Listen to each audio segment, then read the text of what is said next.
Welcome to Connecting Dots, a laser-focused, quick-fire interview on food and the economy with international experts, where we seek answers to questions all of us should be asking.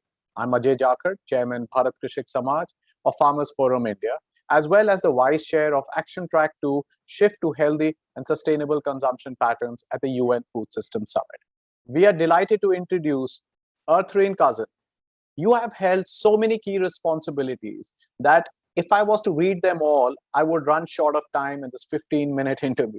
So it would suffice to say that you have served as the Executive Director of the UN Food Program and that you have been in the Forbes magazine's list of the world's 100 most powerful women and have been named in the TIME 100 most influential people in the world list. Thank you, Ertharin, for joining us today. Thank you for this opportunity to have this conversation. Why does nutrition and food and livelihoods and climate action matter to you so much? Was it informed by your life's experiences, work experiences? Why is it so important to you? Well, thank you very much for that question. You know, I come from a family of farmers.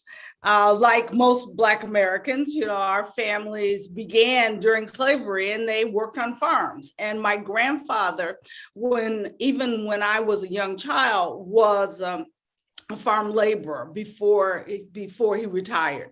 And my dad was a chef. My grandmother was a chef. Food was a part of our lives. And the idea to me that there are people who don't have access to enough food seems inhumane. And you cannot grow up as a Christian and believing in opportunity for all and believing in responsibility for humanity without recognizing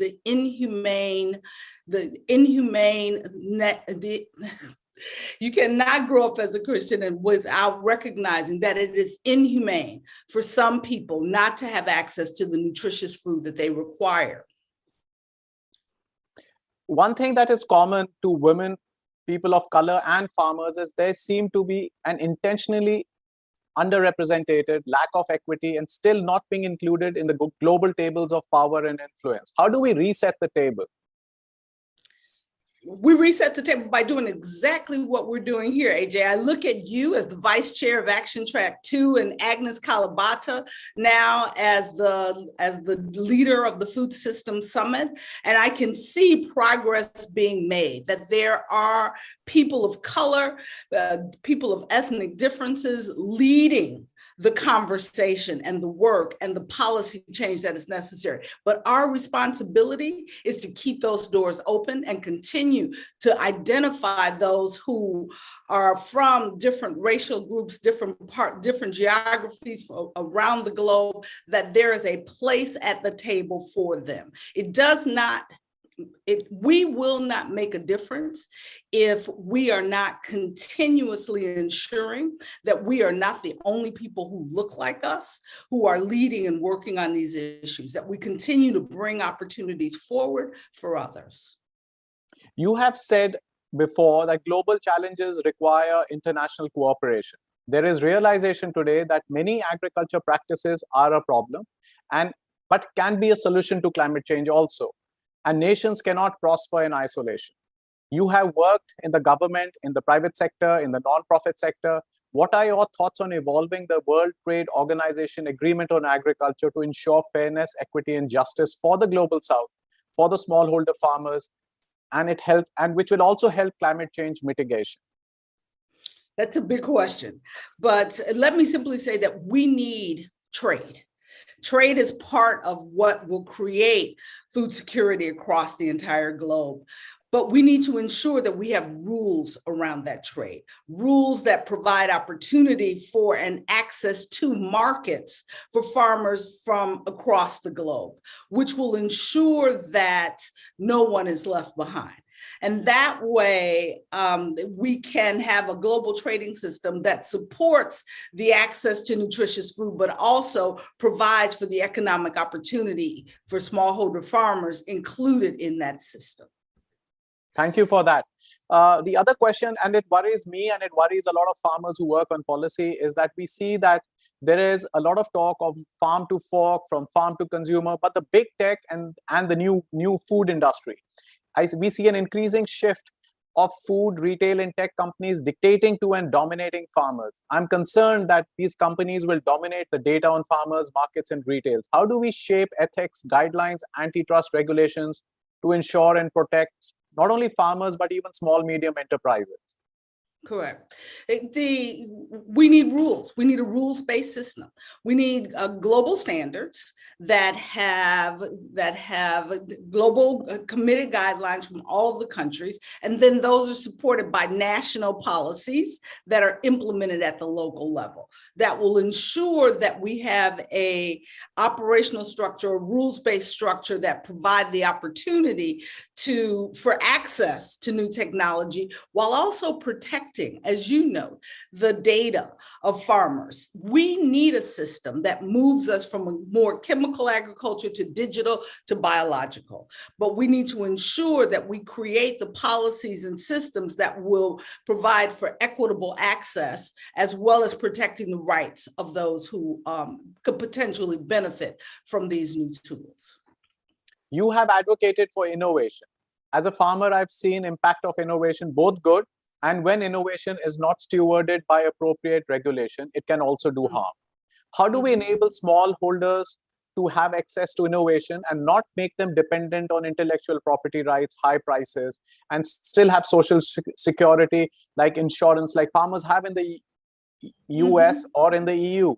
And same, I think so, is the conversation happening on intellectual property rights on COVID vaccines. So what would be your opinion on this?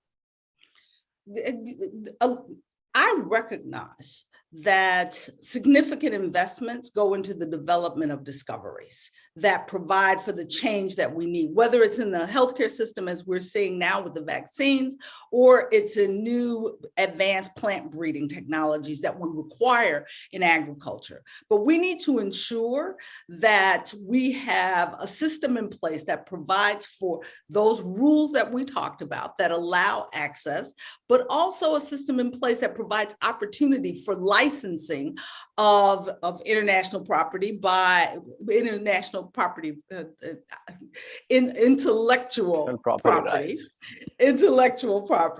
that will ensure that small businesses and medium-sized enterprises have access to these tools. And we also need to ensure that governments are investing in their farmers in a way that provides the subsidies for the food that we need. Too often, governments subsidize the commodities that for biofuels without subsidizing the produce and other even cultural plants that will support access to more nutritious food.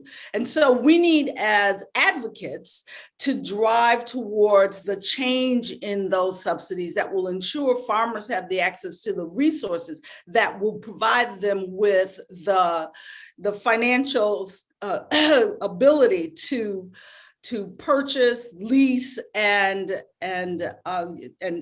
use those new tools as they come online. We must ensure that new tools that come online don't only come online for the influential farmers, the high and affluent farmers, but also come online for small farmers and particularly for smallholder farmers in the developing world. Thank you so much for that. And what would you, with your experience, what do you think would be the top 3 areas where the US and Biden administration would be doing to lead game-changing solutions in food and agriculture? Where do you foresee that policy changing? It's very much in the areas that we've been talking about today. First of all, in innovation and ensuring that they are investing in the innovation that is necessary for us to have public goods that are accessible by farmers, whether, as I said, affluent or smallholder farmers or small and medium-sized enterprises. The research that is necessary that will support that innovation. We need to continue. This administration is committed to continuing supporting the research, particularly at academic institutions, that can create public new public tools that are available for commercialization by new businesses that come online. And finally, by financing, ensuring that we are creating the financial mechanisms, whether they are providing the catalyst to private sector financiers, or we are providing new public mechanisms to support the access to these new tools, to the trading systems that we talked about earlier, that we have not only the public will to perform the work, but the financial means to ensure that all have access to the opportunity to participate in these new tools, as well as in an expanding market system. This is my last question, and it comes from experience working in India and working with other developing nations here. It's so frustrating to get change from happening. In the various positions you have held, you have had many achievements in reducing hunger and malnutrition across the world. But lots more needs to be done. In your experience, what is that one thing that you really wanted to do and could not because of the legacy of the system, or because the food systems were so broken that it could not be achieved? That makes me smile, because the one thing that I really wanted to do, and I'm trying to work on it now that I am outside the system, is back to that question of financing again. Too often, women farmers, women business owners, those who are geographically considered too risky by the financial community, don't have access to the capital that they need to scale up businesses, to scale up farming practices, to ensure that we are creating both the financial return for those who invest, but the nutrition impact that is required to change the health outcomes for those living in these areas. And the challenge is that capital is also often elusive and unavailable to those that I've spoken about. And so my goal is to now ensure that we not just talk about what we need to do, but we provide the financial resources to those who are doing the work, to give them the opportunity, to everyone, wherever you are, that geography no longer becomes an impediment to the opportunity to fully participate and economically benefit from a functioning food system. Thank you so much. That's really inspiring. And I thank you for the work you're doing, not only on behalf of my farmers organization, but on behalf of everyone here in the developed world. We wish you all the success. And I personally hope to meet you soon, maybe in New York, maybe in Rome somewhere soon enough this year. Thank you so much for this opportunity, for having joined us today. Thank you. Take care and be safe. Thank you. Thank you. This was great.